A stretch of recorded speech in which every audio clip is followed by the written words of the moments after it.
Hello everyone, welcome to this video.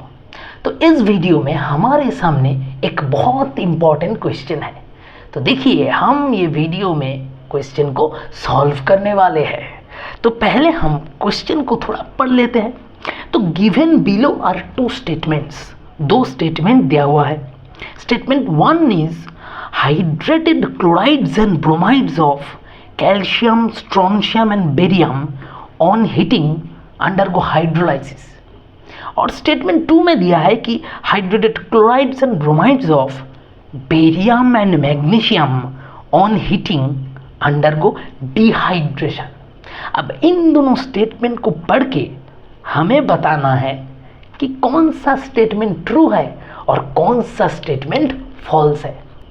तो हमारा काम है दो स्टेटमेंट को बहुत अच्छी तरीके से समझना और उसके बाद कौन सा ट्रू है और कौन सा फॉल्स वो बता देना। तो हम पहले शुरू करेंगे स्टेटमेंट 1 से। तो स्टेटमेंट 1 में दिया है hydrated chlorides and bromides of calcium, strontium and barium. तो भाई कैसा दिखने में होगा हाइड्रेटेड क्लोराइड्स ऑफ कैल्शियम? देखिए, क्लोराइड्स ऑफ कैल्शियम मतलब कैल्शियम क्लोराइड है ना, और हाइड्रेटेड मतलब वाटर मॉलिक्यूल्स इसके साथ ऐड हो जाएगा। तो CaCl2 डॉट NH2O मतलब कैल्शियम क्लोराइड के साथ n number of water molecule is added. तो ये हो गया हमारा हाइड्रेटेड कैल्शियम क्लोराइड और हाइड्रेटेड क्लोराइड ऑफ कैल्शियम। ठीक इसी तरह स्ट्रोंशियम के लिए SrCl2 डॉट NH2 होगा और बेरियम के लिए भी BaCl2 डॉट NH2 होगा। तो ये सब हमारा मिल गया हाइड्रेटेड क्लोराइड्स ऑफ ये तीन एलिमेंट्स।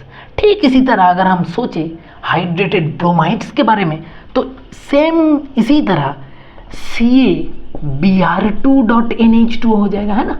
क्लोराइड के जगह पर ब्रोमाइड आ जाएगा। सिमिलरली ये जो स्ट्रक्चर्स होगा ये ठीक इसी तरह होगा, क्लोराइड के जगह ब्रोमाइड आ जाएगा, है ना। तो हमें मिल गया hydrated chlorides and bromides of calcium, strontium and barium. अब देखिए यहाँ पर बोला गया कि अगर हम ये सब स्ट्रक्चर को हीट करेंगे तो हाइड्रोलाइसिस होगा। अब हमें समझना है कि भाई हाइड्रोलाइसिस मतलब क्या है और डिहाइड्रेशन मतलब क्या है। हाइड्रोलाइसिस और डिहाइड्रेशन, इन दोनों में क्या फ़र्क है, क्या डिफरेंस है इन दोनों में। तो चलिए थोड़ा जान लेते हैं हाइड्रोलाइसिस एंड डिहाइड्रेशन के बारे में। सो हाइड्रोलाइसिस वर्ड में देखिए एक लाइसिस है। लाइसिस मतलब क्या? लाइसिस मतलब समथिंग इज ब्रेकिंग डाउन, कुछ तोड़ जा रहा है। क्या तोड़ेगा यहाँ पर हाइड्रोलाइसिस में? हाइड्रो मतलब वाटर एंड लाइसिस मतलब ब्रेकिंग।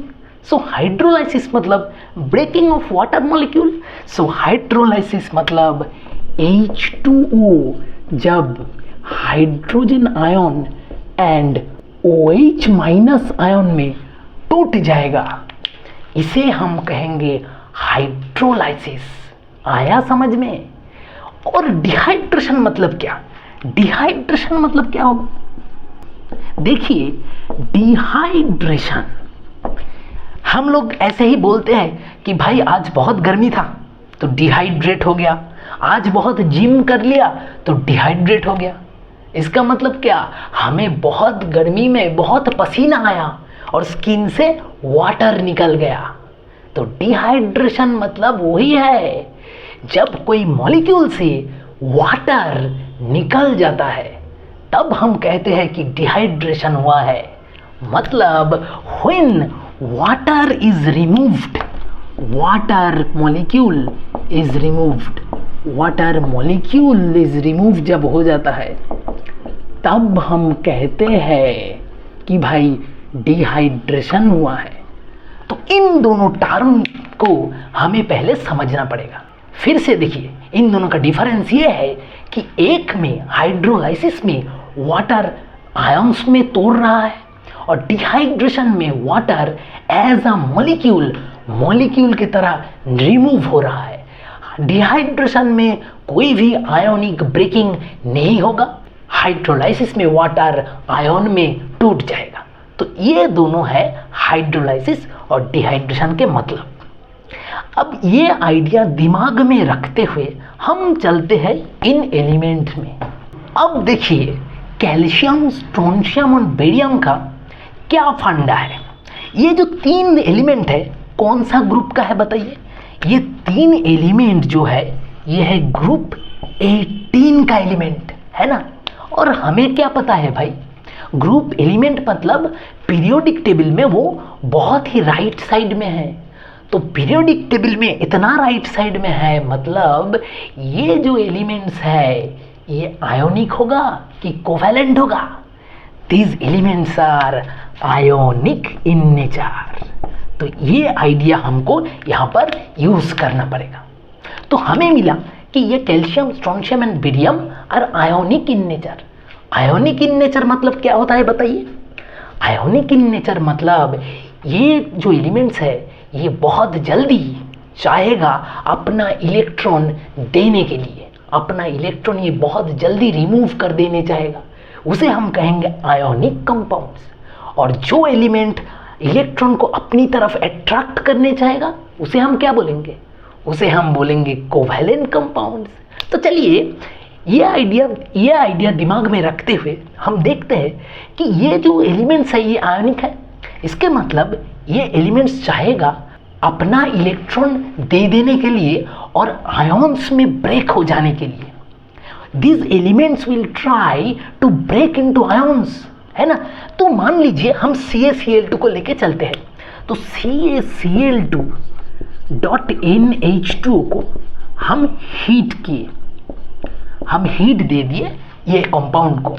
तो अकॉर्डिंग टू द स्टेटमेंट में बोला है कि ऑन हीटिंग ये हाइड्रोलाइसिस करेगा, मतलब इसमें जो वाटर है वो आयंस में टूट जाएगा। लेकिन देखिए ये मॉलिक्यूल जब ये मॉलिक्यूल में हम हीट देंगे तो पहले क्या होगा? ये कैल्शियम चाहेगा आयंस में टूट जाने के लिए।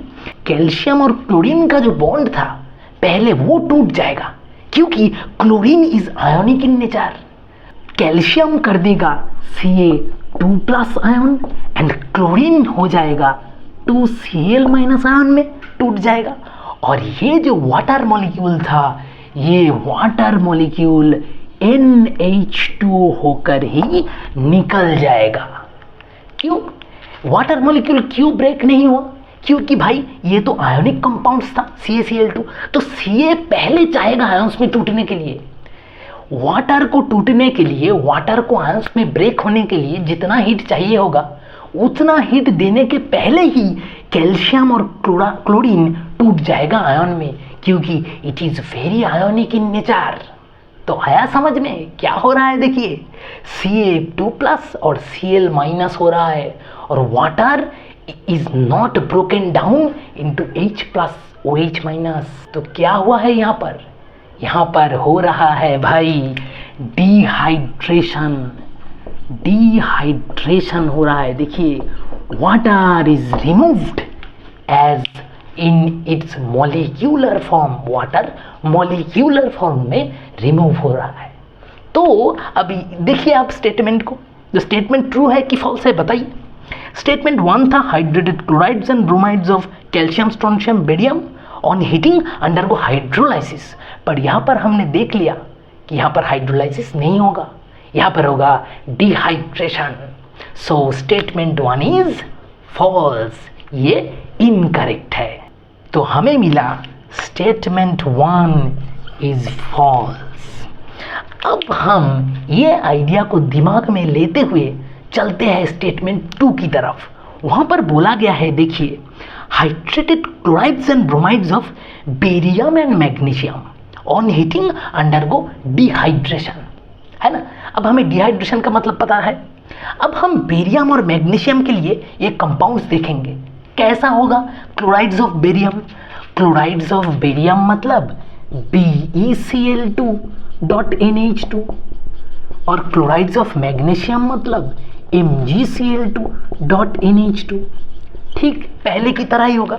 और ब्रोमाइड्स भी ऐसा होगा, BeBr2.NH2 एंड MgBr2.NH2। तो देखिए भाई, ये तो आयोनिक था, ग्रुप 18 का एलिमेंट था पहले वाला। अब बताइए Be और Mg कौन सा ग्रुप का है? Be और Mg ग्रुप 2 का एलिमेंट्स है ना, ग्रुप 2 का एलिमेंट्स है। अब ग्रुप 2 का एलिमेंट्स है मतलब ये पीरियोडिक टेबल में बहुत ही लेफ्ट साइड में है। और दूसरी बात ये है कि ये जो दोनों एलिमेंट है इसका साइज छोटा होगा कि बड़ा होगा? साइज बहुत ही छोटा है ना। तो इन दोनों एलिमेंट्स का साइज छोटा है क्योंकि इसमें बहुत कम शेल कम है, नंबर ऑफ इलेक्ट्रॉन भी कम है और साइज भी बहुत छोटा है ये एलिमेंट्स का।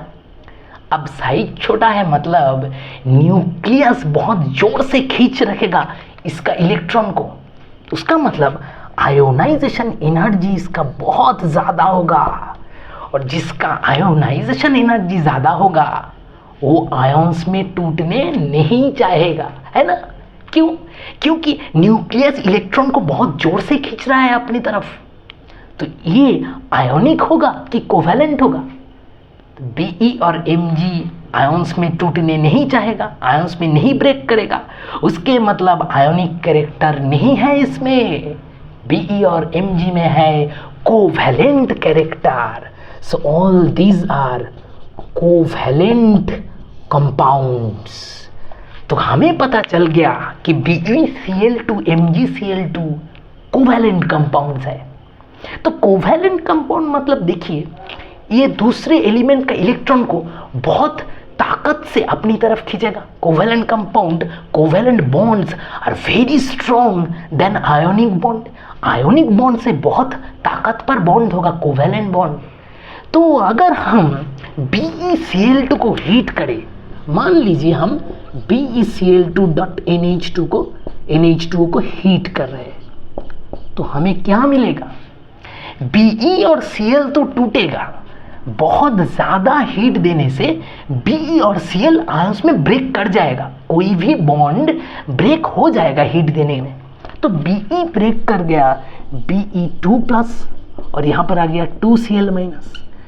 अब देखिए, इतना ज़्यादा हीट देने के लिए ये जो हमारा वाटर मॉलिक्यूल था वो भी आयंस में ब्रेक कर जाएगा, है ना। तो वाटर आयंस में ब्रेक हो जाएगा मतलब मिलेगा हमें NH+ प्लस NOH-। आया समझ में? देखिए, पहले वाला केस में आयोनिक बॉन्ड था, आयोनिक कंपाउंड था CaCl2, तो जल्दी जल्दी ये आयंस में टूट गया और वाटर नहीं टूट पाया, वाटर एज अ मॉलिक्यूल निकल गया रिएक्शन से। लेकिन दूसरे वाले में ये बॉन्ड बहुत स्ट्रांग है क्योंकि कोवैलेंट कंपाउंड है। तो ये बॉन्ड इतना स्ट्रांग है कि इसे टूटने के लिए वाटर को भी टूटना पड़ा आयन में। तो वाटर आयन में ब्रेक हो गया, मतलब यहाँ पर क्या हुआ है? यहाँ पर हुआ है हाइड्रोलाइसिस। यहाँ पर हम देख लिए कि हाइड्रोलाइसिस हुआ है। तो पता चला कि ये स्टेटमेंट 2 सही है कि गलत। चलिए देखते हैं। यहाँ पर बोला था कि hydrated chlorides and bromides of barium and magnesium on heating undergo dehydration. नहीं भाई साहब, डिहाइड्रेशन यहाँ पर नहीं होगा, यहाँ पर होगा हाइड्रोलाइसिस। तो हमें मिला कि स्टेटमेंट 2 इज ऑल्सो फॉल्स। तो स्टेटमेंट 1 भी गलत है, स्टेटमेंट 2 भी गलत है। तो चलिए अब ऑप्शंस की तरफ देखते हैं। तो ऑप्शन 2 को देखिए, both statement 1 and statement 2 are false. तो हमें हमारा आंसर मिल चुका है। Our answer is option 2। Option 2 हमारा राइट आंसर होगा। तो इस तरह हम ये क्वेश्चन को सॉल्व करेंगे। आयोनिक कंपाउंड्स में होगा डिहाइड्रेशन एंड कोवैलेंट कंपाउंड में होगा hydrolysis. So please note the answer very well. So hope you have understood it well. Thank you all.